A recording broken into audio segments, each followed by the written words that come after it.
ఓం శ్రీమాత్రే నమః. చినవాల్తేరులో వెలసిన శ్రీ కనక మహాలక్ష్మి దుర్గా అమ్మవారి పండుగ మహోత్సవాల్లో భాగంగా ఏప్రిల్ 29వ తేదీన అమ్మవారికి ఘనంగా నీళ్లధారణ కార్యక్రమాన్ని నిర్వహించారు.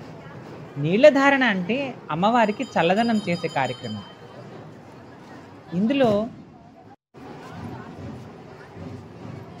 చినవాల్తేరులో ఉన్న ప్రజలందరూ వారి వారి ఇంటి నుంచి బిందెలతో లేదా కుండలతో అమ్మవారికి నీళ్లు తీసుకొనొస్తారు. మామూలు నీళ్ళే.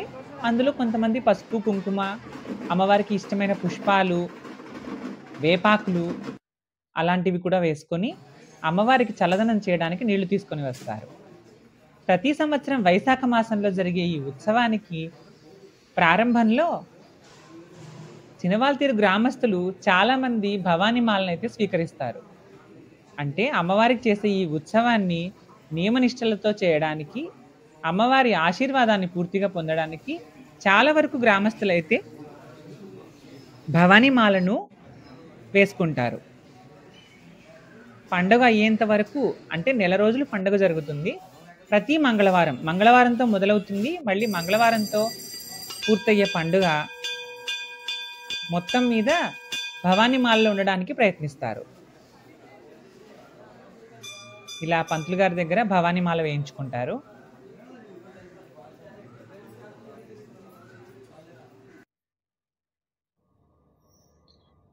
ఇక శ్రీ కనకమహాలక్ష్మి దుర్గా అమ్మవారికి ఏ పండుగ జరిగినా మొదట సదనపట్టు అమ్మవారి దగ్గర నుంచి పండుగ ప్రారంభమవుతుంది. ఈ సదనపట్టు ఏరియా కూడా చినవాల్తేరులోనే ఉంటుంది. సదనపట్టు అమ్మవారి గుడి అనే ఏరియా. అక్కడి నుంచి కనకమహాలక్ష్మి దుర్గా అమ్మవారికి పండుగ మహోత్సవాలు అనేవి స్టార్ట్ అవుతాయి అన్నమాట.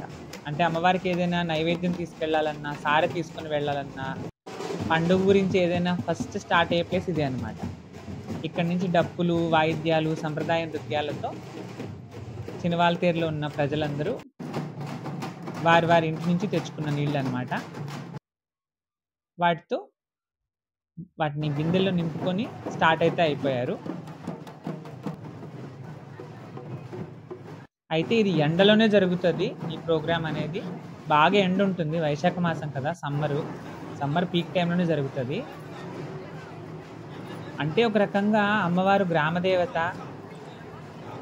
ఈ ఆచారం అనేది రావడానికి కూడా సమ్మర్లో అమ్మవారికి నీళ్ళధారణ చేయడం వలన అమ్మవారు సంతోషించి సంవత్సరం అంతా కూడా సకాలంలో వర్షాలు కురిసేలాగా, అందరూ పాడి పంటలు అంతా బాగుండి సుభిక్షంగా ఉండాలని ఏమైనా ఈ ఆచారం స్టార్ట్ అయిందేమో అని నేను అనుకున్నాను.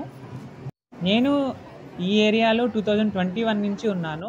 21లో కోవిడ్ టైంలో కొంచెం తక్కువ జరిగింది జాతర. 22, 23లో బాగా చేశారు. 24లో నేను మిస్ అయ్యాను. మళ్ళీ 25లో జాతర జరిగే టైంకి ఇక్కడ ఉన్నాను నేను వైజాగ్ లొకేషన్లో.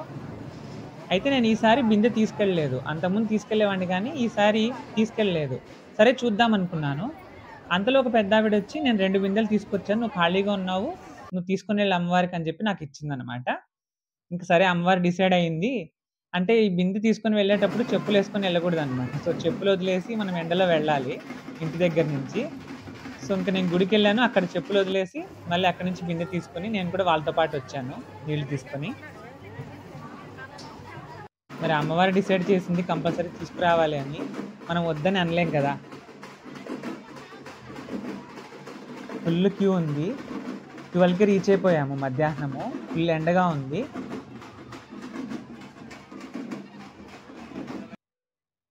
అలా కాసేపు నీళ్ళలో కూర్చొని గుళ్ళోనే వెయిట్ చేసి దాదాపు అమ్మవారికి అంటే మన చేతులతో మనమే అభిషేకం చేసుకోవడం లాగా అనమాట. అంటే ఆ రష్లో వెళ్ళంగానే వాళ్ళు మన చేతిలో బిందె తీసుకొని నీళ్ళు అమ్మవారి మీద వేసి మనకు కొన్ని నీళ్ళు అనేవి రిటర్న్ ఇస్తారు ప్రసాదంగా మన తల మీద చల్లుకోవడానికి. చాలామంది ఇంటికి కూడా తీసుకెళ్తారు ఆ నీళ్ళని ఇంట్లో వాళ్ళ మీద చల్లడానికి.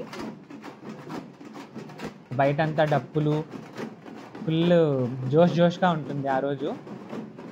పండగ జరిగిన ప్రతిరోజు ఇలానే ఉంటుంది. ప్రతి మంగళవారం ఏదో ఒక స్పెషల్ ఉంటుంది ఈ నెల రోజులు మొత్తం. అలా క్యూలో వెయిట్ చేసి 1:32 అయిపోయింది. ఆ రోజు అక్కడే అన్నదానం కూడా నిర్వహించారు. అమ్మవారిని దర్శనం చేసుకొని, అమ్మవారికి మొక్కుకొని అక్కడే అన్నదానం స్వీకరించి ఇంటికైతే వచ్చేసాము. ఈ వీడియో మీకు నచ్చితే లైక్ చేసి షేర్ చేయండి. ఇలాంటి మరిన్ని వీడియోల కోసం ఈ ఛానల్ని సబ్స్క్రైబ్ చేయండి.